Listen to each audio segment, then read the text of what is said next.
नागपूरमधील कार्यक्रमात बोलताना बागेश्वर धामच्या बाबांनी एक वादग्रस्त वक्तव्य केलंय. शिवरायांबद्दलचं हे वादग्रस्त वक्तव्य, या संदर्भात बोलण्यासाठी माझ्यासोबत मनोज जरांगे पाटील आहेत. काय सांगाल पाटील, बागेश्वर धामच्या बाबांनी नागपूरमध्ये एक वादग्रस्त वक्तव्य केलं, या वक्तव्याकडे तुम्ही कसं बघता आणि यामुळे मोठा वाद निर्माण झाल्याचं पाहायला मिळतंय? नाही, आता आतापर्यंत शंका नव्हती, परंतु नक्कीच शंका यायला लागली आता की भाजप सरकारच घडून आणतंय हे छत्रपती शिवरायांचा अपमान वारंवार. कारण त्यांच्याच कार्यक्रमात कसं काय होतं आणि त्यांच्याच जवळचे देवेंद्र फडणवीस साहेबांच्याच जवळचे लोक अभ्यासक हेच कसं काय बोलतात. कारण आपण कधी कधी बोलत नाहीत त्यांच्या विरोधात का, की आपल्याला शंका नसते की देवेंद्र फडणवीस साहेबांच्या जवळचे लोक असल्यामुळं ते नसतील सांगत बोलायचं. पण वारंवार जर त्या गोष्टी व्हायला लागल्या तर मग मात्र शंका येते की देवेंद्र फडणवीस साहेबच एकीकडून मराठ्यांना गोड राहायचं आणि दुसरीकडून अवमान कसा करता येईल छत्रपतींचा, याबाबतही पावलं सावधपणानं टाकायची. पण अवमानजनकच पावलं पडली पाहिजेत छत्रपतींविषयी. हे होऊ शकतं नसतं. महाराज फिराच काय, आणि आता मराठा समाजाने बरं का एक काम करणं बी खरंच गरजेचं आहे. आता कवर आपण कुणी पोस्ट टाकली की नुसतं निषेध मानायचं खाली, हे एखाद्या बार आता हे फटकायला पण लागतील. नुसतं बोलून नाही चालणार. आता हे लोक बोलून जाते, अपमान करून जाते, आपले दशा करतील आणि आपण नुसतंच सोशल मीडियावर खेळत बसायचं. हे खरंच आता कट्टर मराठा काय असतो ना, एखाद दिवशी ती दाखायची वेळ भाजप सरकार मराठ्यावर आणणार आहे की आता हे झोडावंच लागणार आहेत. मग दुसरा पर्यायच राहणार नाही. कारण शेवटी काय असतं, दैवताची एखाद्याने खिल्ली उडवणं, छत्रपती शिवरायांची खिल्ली उडवणं, शेवटी आपलं आयुष्यच छत्रपतींमुळे आहे, आपलं भविष्य छत्रपतींमुळे, आपल्याला शान शौकत हे ऐश्वर हे छत्रपतींमुळे. आणि त्यांचं जर असं कोणी अवमान करत असलं तर मग मात्र आपल्याला यांना जोडावं लागणारच, दुसरा पर्यायच नाही. मग ते केशीला फिशीला तरी कवर भ्यायचं, काही आंदोलन करायचं असलं तरी केशीला भ्यायचं, छत्रपतींबद्दल कुणी काय बोललं तरी केशीला भ्यायचं. केस आणि फिस राजा पुढं काय एकदा धोपटावच लागणार आहेत. आणि आता एखाद्या वेळेस वेळ पडली, जर भाजप सरकारनं आणि देवेंद्र फडणवीसांनी जर हे लोक थांबवले नाही तर झोडाझोडीच होणारच आहे आता यांच्या विरुद्ध. या व्यतिरिक्त तुम्ही कायदेशीर कारवाई झाली पाहिजे अशी काही मागणी करणार? काय कारवाई काय होणार आहे? एवढा मोठ्या राजाचा अवमान करायचा आणि ते कागद घेऊन पळायचं पोलिसा पुढे, त्यांनी 50 बाऱ्या सांगायचं ही गुन्हाच होत नाही, मग आपण 50 आणि 100 आणि 2000 जमायचं, गुन्हा दाखल कर. काय होणार आहे त्यांनी? त्यापेक्षा आपण जेलमध्ये बसलेलं चालतंय आपल्या बापासाठी. यांना झोडलं फटके दिले ना तरच हे थांबू शकतं. नसता हे वारंवार शेंबडे हागरे खोगरे कसले बी हे अवमान करत राहणार आहेत. यांना जर दरारा बसवायचा असला आणि यांचं वाचाळवीरांना थांबवायचं असलं, त्यांना आता हे वाचाळवीरांना फटकेच द्यावा लागणार आहे, दुसरा पर्यायच नाही. आणि वेळ पडली तर ते भाजपने नाही थांबवलं, देवेंद्र फडणवीसने नाही थांबवलं तर फटके द्यावंच लागणार आहेत. मग काही दिवस आंदोलन थांबवू नका ना, पण आपल्या राज्यासाठी अस्तित्वासाठी ती लढाई सुद्धा आम्हाला खेळावंच लागणार आहे, पर्यायच नाही. आपल्याला वाटतं आपण फक्त बोलतो आणि याच्यातून सरकार शहाणं होईल, देवेंद्र फडणवीस साहेब शहाणे होतील आणि ते यांना जरब बसतील, पण त्यांनी मोकळा हात सोडलाय तेव्हाच कळतं. कारण ते जरी हुशार असले फडणवीस साहेब तरी जनता पण खूप हुशार आहे, लक्षात येतं तेव्हा की ही दोन्ही बाजूने गेम आहे. मग ते फटकावंच लागणार आहे त्याला, कारण हे तर फटकीत नाहीत. भाजपमधले मराठ्यांचे नेते ज्यांना लय उमाळा आहे, लय प्रेम आहे, छत्रपतीवर खूप भाषणं देतात. मोदी साहेबांनी बी दिलतं मध्ये समुद्रात, अरबी समुद्रात पुतळा व्हावा छत्रपतींचा म्हणून. फडणवीस साहेबांनी बी दिले. त्यांचे ते बगलबच्चे 4-5 हिंडत आहेत बिगर मिशाची, तेही छत्रपतींवरती बोलतायत, चांगल्या प्रकारे भाषणं देत आहेत. आता काय त्यांचे जीभ झडली का? त्यांच्या मनगटात ताकद नाही का? पक्षासाठी भांडणं करायची ताकद आहे. छत्रपतीवर बोलल्यावर यांची ताकद नाही का मनगटात त्यांना हाणायची? मग हे खोटं प्रेम. हिंदुत्व हिंदुत्व म्हणायचं, मग हिंदुत्वाच्या नावाखाली छत्रपती चालतात तुम्हाला. आणि आता तुमच्या अंगातलं रक्त सडलं का अंगातलं? आता कुठे गेले हिंदुत्व तुमचं? आता नाही धोपटेत की एवढे, म्हणजे अस्मितेवर घाला घातला गेला, छत्रपती शिवरायांचा अवमान केला गेला. तुमच्या आईवर बापावर बोलल्यावर तर लय मिरच्या झोंबात येतात तुम्हाला. आई बाप नाही का छत्रपती शिवाजी महाराज? आपले आई बाप नाहीत? तिथं झोडायला नाही चालत का? मला वाटतं आता हे असे एकमेकाला बोलण्यापेक्षा मीडियात हमेशाच बाईट देऊन सांगण्यापेक्षा एकदा झोडाझोडीच करावं लागणार आहे.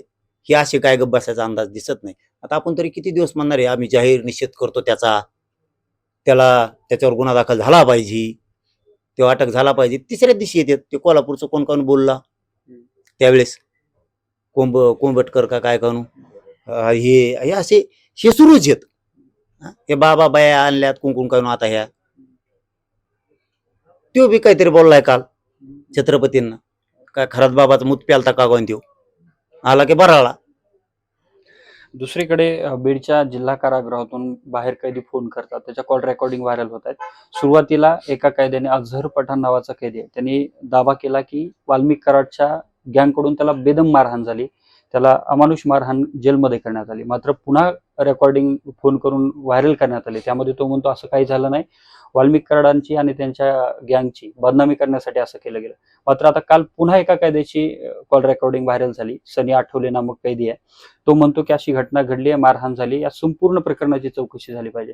तुम्हाला वाटतंय देशमुख प्रकरणातील या संपूर्ण गँगची जेलमध्ये सुद्धा दहशत कायम आहे? नाही, देवेंद्र फडणवीस साहेबांचा आदर्श घ्यायला पाहिजे.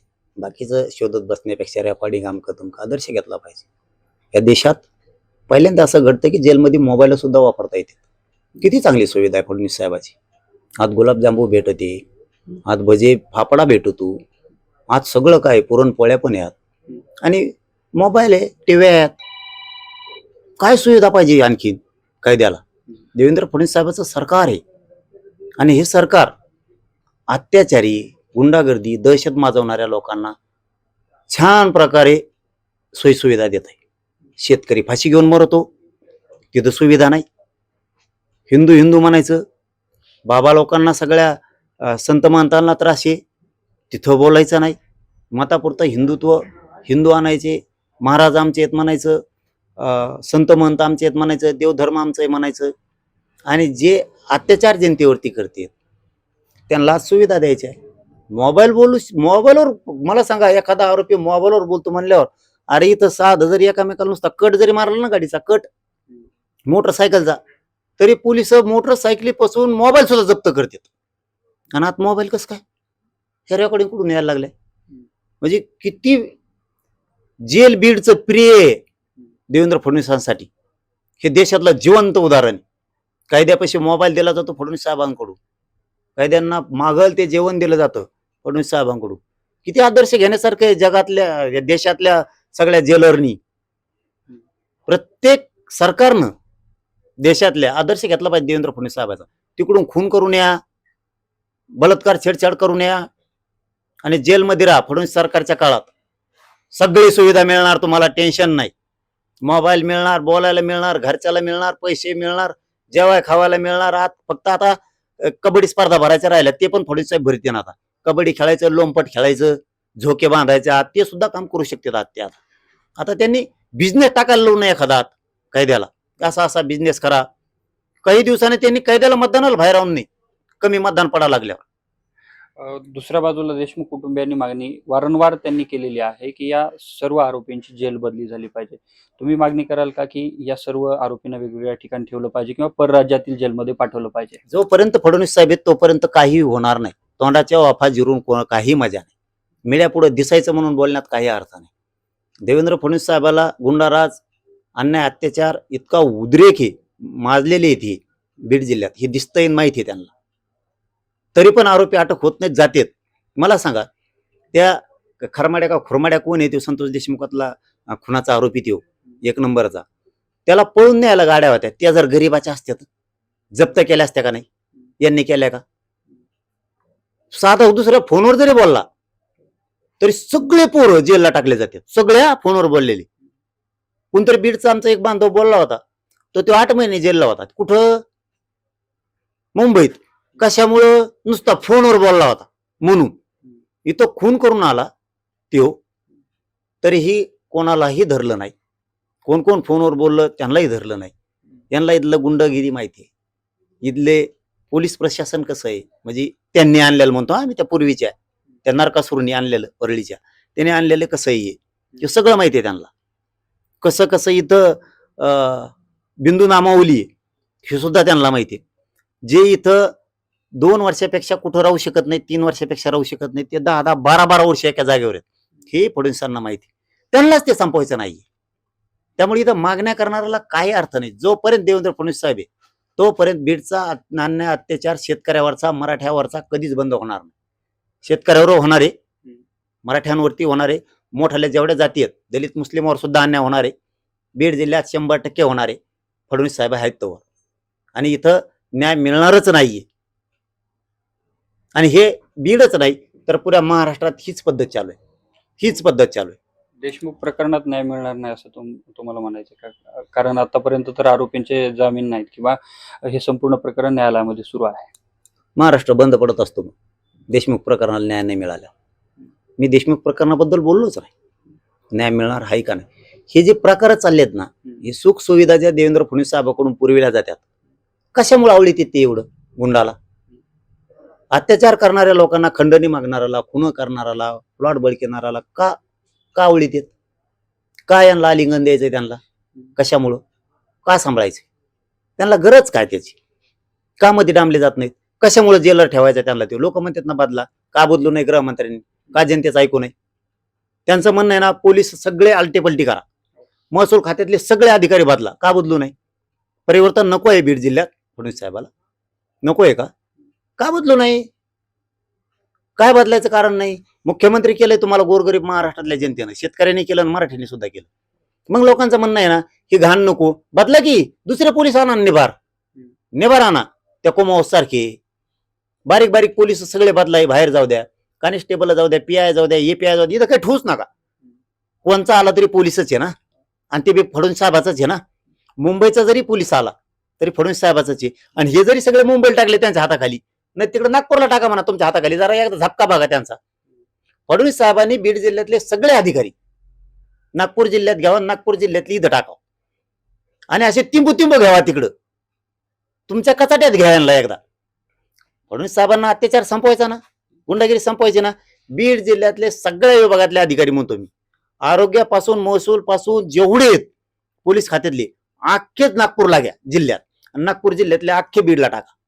आणि तुमच्याकडून आलेल्या अधिकाऱ्याला सांगा नीटच कर पुरे बीड मधले, आणि तुम्ही जे तिकडे घेतलेत त्यांना तुम्ही चिवंत घ्या ना पायाखाली. मग महाराष्ट्र पाठत थापटीन फडणवीस साहेबाचा. पण तुम्हाला करायचंच नाही. लोक नुसते बोंबलत येत, नाव ठेवलं का तुम्हाला मिरच्या झोंबात्यात, आणि करत तर काहीच नाही. करून दाखवा, चला.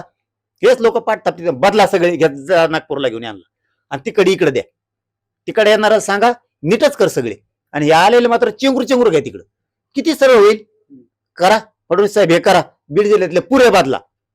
नक्कीच धन्यवाद. आपल्यासोबत मनोज जरांगे पाटील होते, ज्यांनी आता सरकारला बीड जिल्ह्यातील सर्व अधिकारी कर्मचारी बदलण्यासंदर्भात इशारा दिलेला आहे. याबरोबरच बागेश्वर धाम बाबांनी जो वक्तव्य केलेलं आहे त्यावरून देखील त्यांनी कडक शब्दात इशारा दिलाय. कॅमेरा पर्सन प्रमोद सह, मी अशोक काळकुटे, TV9 मराठी, अंतरवाली सराठी, जालना.